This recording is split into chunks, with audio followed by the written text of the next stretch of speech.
Secretary Wilmoth, there's train and equip money requested in this budget, right? Certainly, Congressman. And the train and equip mission in Niger is owned by the Army, right? Yes, we certainly provide soldiers for that, yes. General, do you know what is going on in Niger right now? I know there's some challenges over there in Niger right now, and I don't think that we are actually in charge of that mission that's on the ground. Well, yeah, we just heard the Secretary say you've got soldiers there, so we're gonna dive into that to some extent. Do you know what the status is of diplomatic overflights to our installations in Niger?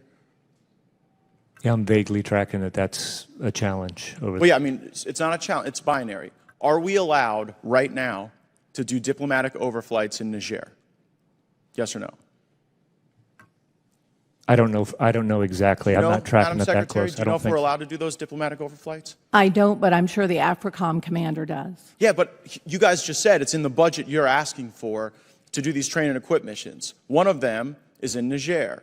In Niger right now, the government has stopped us from doing diplomatic overflight missions. So we have Army soldiers right now in Niger who aren't getting their troop rotations, who aren't getting their medicine, who aren't getting their supplies, who aren't getting their mail, and the two senior people in the United States Army are sitting before me, and it's like, hear no evil, see no evil, speak no evil.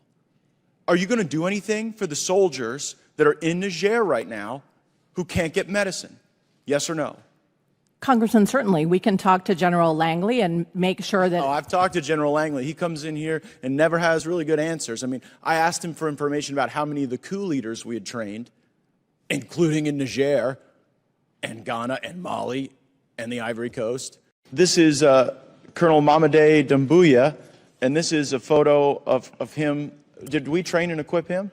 By name, I cannot identify that. Well, that's him with a bunch of U.S. service members outside of our embassy. And just months after this photo was taken, in 2021, he led a coup in Guinea and threw out the leader. Does that concern you? Congressman, core values is what we start off with in IMA programs. Do we share core values with Colonel Doumbouya? Core values. I will repeat that. He led a coup. We do. First, I asked you in that clip, how many coup leaders did we train? You didn't know. And so then I put it in the law for you to tell me. The law requires you to tell me by tomorrow. So can you give us a preview of coming attractions? You get that. You'll get your answer, Congressman. But let me say, there's no correlation. And there's no causation of U.S. training to these members. Well, that's what I'm trying to find out, because in like a dozen countries, the coup leaders are people we trained. Like, what a difference a year makes.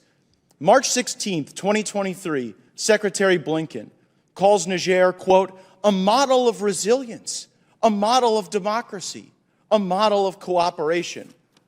1 year and 1 day later, Dr. Wallander, the spokesperson of the Nigerian military, Colonel Amadou Amabrame, says, quote, the American presence in the territory of the Republic of Niger is illegal.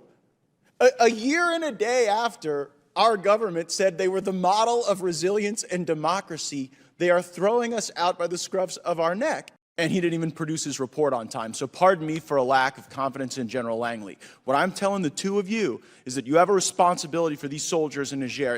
And General, you would agree with me with the premise that we should never sacrifice the well-being of our service members to avoid political embarrassment, right? Congressman, I will tell you, I'm not tracking that somebody in Niger is not getting their medicine or their mail, but I will follow up. You don't even know the status after of diplomatic overflights. How about the great power competition? You would agree on train and equip missions. We would never want Russian soldiers at the U.S. installation where we're doing train and equip, right? That's not even a tough question. You would agree? Yes. And so if there were Russian soldiers behind the wire at Airbase 101 in Niger, where we have soldiers doing the train and equip mission, that would concern you, wouldn't it? Right. Well, I'm here to tell you we've received reports that they run out of medicine in May, that they cannot get their troop rotations. And you know why you don't know that?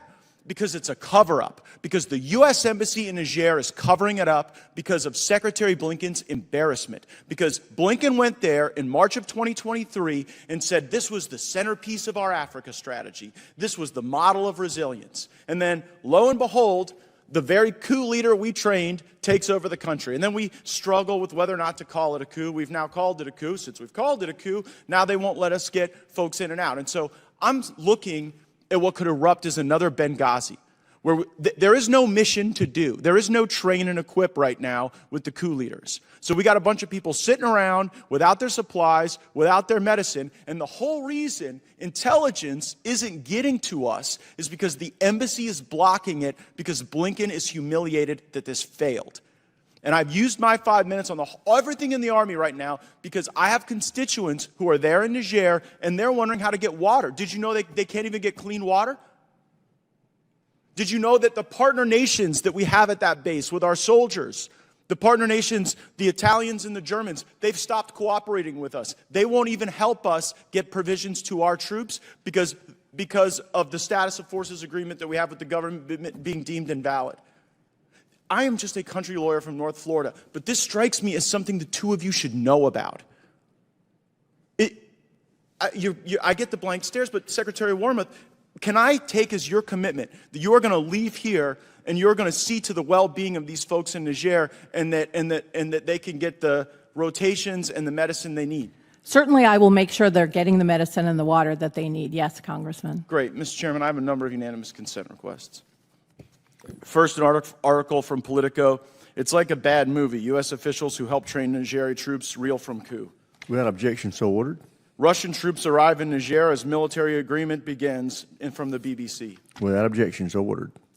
Uranium, Niger termination of U.S. military ties followed accusation of uranium deal, March 17, 2024, from the Wall Street Journal. Without objection, so ordered. Gentleman's time's expired.